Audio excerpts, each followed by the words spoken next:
It's a full week of training, race week edition. This week, I'm getting ready to race the Heiner View 50K Ultra Marathon back in Pennsylvania, right outside where I actually went to college at Lockhaven University. This race is near and dear to my heart because I actually volunteered at it back in 2014 when I was in college.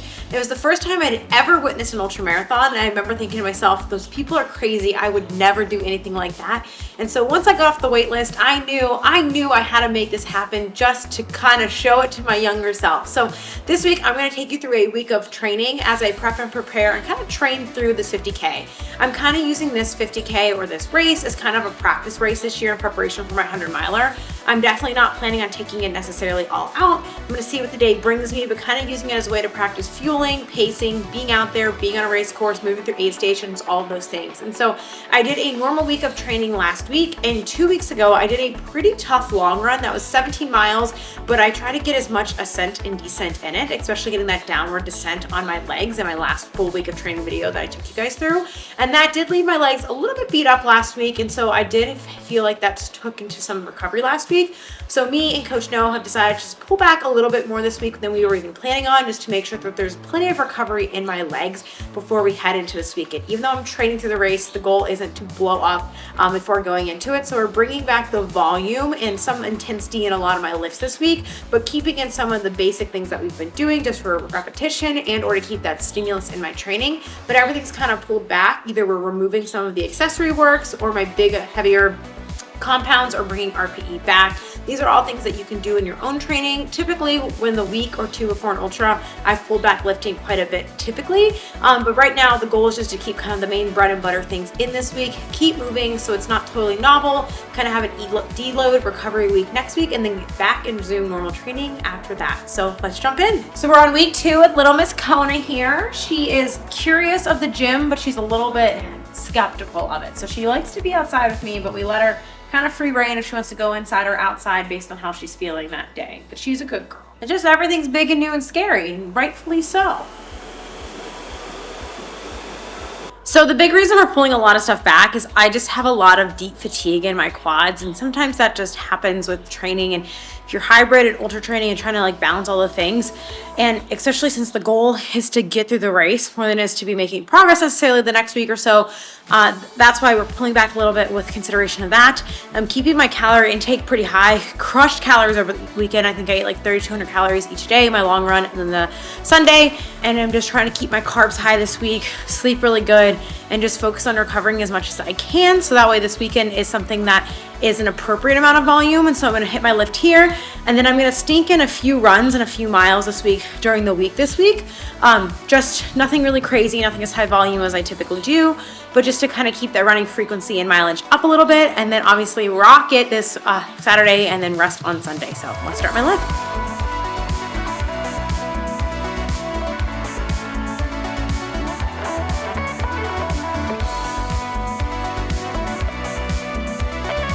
So it's actually kind of neat about this video is that you guys got to see my week of training from 2 weeks before I recorded this video, and then you get to see the same training program, the same block, the same exact like training week, just modified for the consideration that I'm running a 50K this weekend. And you can see exactly like what was in that video versus is it here now, reducing weight, volume, intensity. And I think that's so great that that kind of worked out that way, so you guys can really see where I'm pulling things back. And this is something, if you were to join the list method, hop in the app with us, we can help you navigate and do, either if you're racing through a training phase and still continuing programming, or we have a race program that if you're peaking for a race and it's your A race and your goal race, that adjusts and tapers the lifting volume for you, so you don't have to worry about it at all. But otherwise, if you were to say in something like perform and continue to race through that with multiple goals across the year, we can kind of help you modify that to do kind of exactly what I'm doing this week, so you can still be prepared for the event you're doing and then recover from it as well.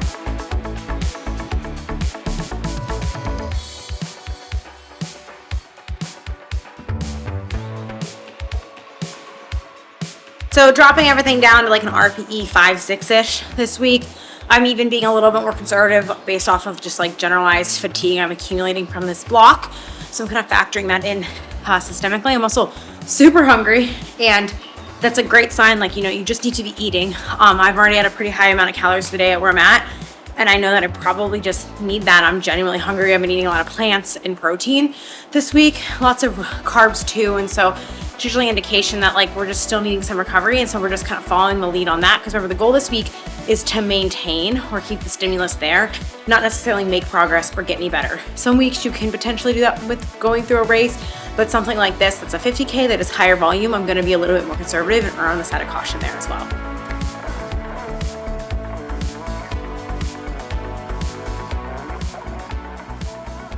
So just 2 sets of those, dropping the RPE.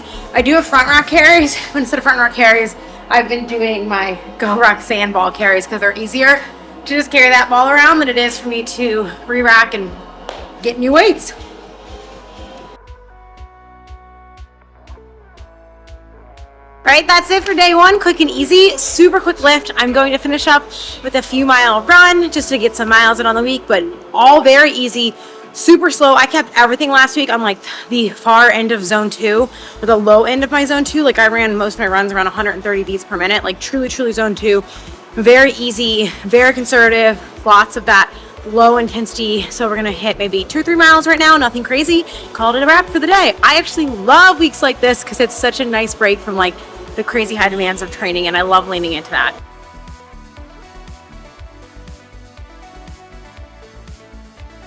So if you were here for my first full week of training video of the year, then you remember me running through the snow and the cold in the winter. And the reason we do that is then we get to run. We have the fitness to be out here on these freaking perfect spring days. And man, oh my gosh, this is I live for this. Amazing. All right, my friends, we are back and it is day 3 of the week. I didn't get any clips yesterday. I really ended up only running 2 miles. I've had a crazy past 2 days of work, and it's honestly, I'm kind of grateful it's race week because I don't know what would have happened otherwise with training and life. I do think sometimes when I have weeks where I get to do a little bit less training, I deprioritize it a little bit, and it does actually feel harder for it to get in. And I kind of know that, and that's a lesson to be learned. I think on a normal training week, I would have gotten up early, got my lifts in, done a lot more of that kind of stuff, where they've just been, you know, my lifts and my runs have been getting pushed to the wayside, and I know and I take responsibility for that, but I also know I have the wiggle room this week. So anyway, since I only ran like 2 miles yesterday, I'm gonna take my 2 other lifts and combine them into one today, since we've kind of truncated those lifts anyway, and they are taking a lot less time. I should be easily able to do that. So we're gonna combine my normal upper body and then like lower full body day into one workout here today, and kind of get it in, get it out, and get it done, which is totally fine because that's a perfectly reasonable amount of workout. So let's get to it. Say, everyone, I got a new long leash so I can go wherever I want now. Yeah. You want to do it with me? Ready? This is the correct way to do these. Yeah. Kona pets between. Good girl, baby girl.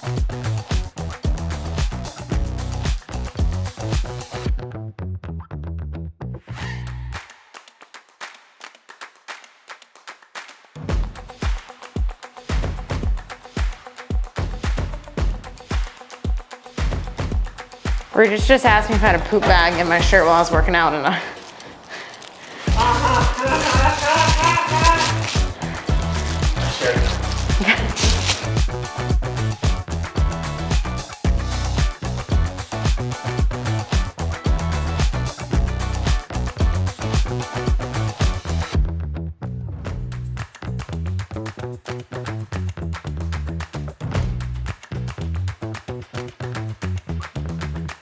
Kona, you're okay. Her desire to be petted, but a fear of the weight is the greatest conflict in her little life. All right, my friends, and that's a wrap. Super easy peasy. I just merged together those 2 lifts. It took me about 40 minutes in total. I kind of just did my main bread and butter, main compound things. We did cut back the cleans and the deadlifts this week, really just because we wanted to bring back that intensity just a tad so I could recover this week going into this weekend. Even if I am training through this race, a 50K is still a very stressful event. And so keeping that in mind, really just hitting all the major muscle groups, movement patterns, just to keep a little bit of muscle memory. I even pulled back intensity just a little bit more, simply because I'm kind of getting my butt kicked in this work week. Maybe this video is just a reminder that I am a human. And you know, I love training hard, but I really do also love leaning into weeks of recovery or down weeks. tapers, recovery after races, or down seasons like this past year between my 50 and ramping up for my ultras this year, and just leaning into easier weeks, because the hard weeks are hard. So I give myself full permission to let the easy weeks be easy, and I think people forget to do that too. So I'll take you through my prep, what I'm packing and everything, and how I'm preparing in the whole race this weekend. So let's do it. All right, my friends, we're sitting here in my gear room, and I'm gonna walk you through what I'm planning to pack for this weekend. So I am not really packing anything super fancy. It's not to say it's just a 50K, but it's a 50K, which is a pretty big race endeavor, but it is a race has aid stations, and I feel like that makes my life so much easier. The weather is supposed to be like a high of 56, kind of cloudy, and a low of 38, and central Pennsylvania is notorious for its haphazard, spontaneously changing weather. So I'm kind of just preparing for almost anything. So to start, as always, we've got 2 pairs of socks. Always need that extra. They're both stance. I love stance. I have kind of mid and high stanced length socks. I prefer the height of them with trail running more than anything, more than a low sock or in general. I've got my Girlfriend Collective sports bra. I have a sports bra review video for running if you need help finding sports bras and or recommendations for that. Again, it might rain on Friday, it might not. It has gone back and forth every other day this past week. So I'm just bringing this like kind of rain shell windbreaker just in case I need it. And then I'm also bringing 3 different thicknesses and or layers or options for my top. I got a Lululemon, a Wazelle, another Wazelle that's thinner. This one's wool, this one's regular thickness. Just you never know. Central Pennsylvania, finicky, I'd rather have it than not have it. My Noble 6-inch longer shorts, I've been loving these. They also gifted me them in green this year, and then I went and bought these black ones because these are really solid shorts. I'm running in these over my Pargon ones simply because they're a little bit thicker and it might be a little bit cold, and that's really my explanation there for that. I am wearing my Pargon crop tees. They've released so many of these this spring. I'm so grateful for it. I freaking love these t-shirts. If you guys have been following me for a while, you know their crop tees and tanks are like my absolute favorite things to run in. I think they're amazing because both their tees and their tanks like kind of cover my lats, so my lats like don't chafe because they're kind of muscly. A hat, because you guys all know I'm always good for a good hat. I'm also going to bring a buff just in case I want a buff instead of the hat, or it's like a little bit colder in the morning and I want it to cover my ears. I've got some gloves for the morning just in case. If it gets colder, you never know. I should not need a headlamp, but I'm bringing one because I always forget a headlamp when I need one. The race starts at 8, so I should not need it. Squirrel's nut butter for the chafing action. And then I've got my Blenders sunglasses here packed. I probably will not run in those, but I'd rather have them. My heart rate monitor, my belt to hold my GoPro in if I decide to use that for filming stuff for you guys all on trail. And then I'm gonna wear my Black Diamond Distance 4 that I also raced my 50 miler in last year, and I do a lot of training runs in. I'm only gonna bring 2 soft flasks. It's a race, there's 8 stations. Brilliant, amazing, we love it. You can really fill up along the way with that, which is super nice. And that's kind of it. As for nutrition, and shoes are in the garage, same shoes that I always wear. I'm gonna just toss those in my car tomorrow when I leave.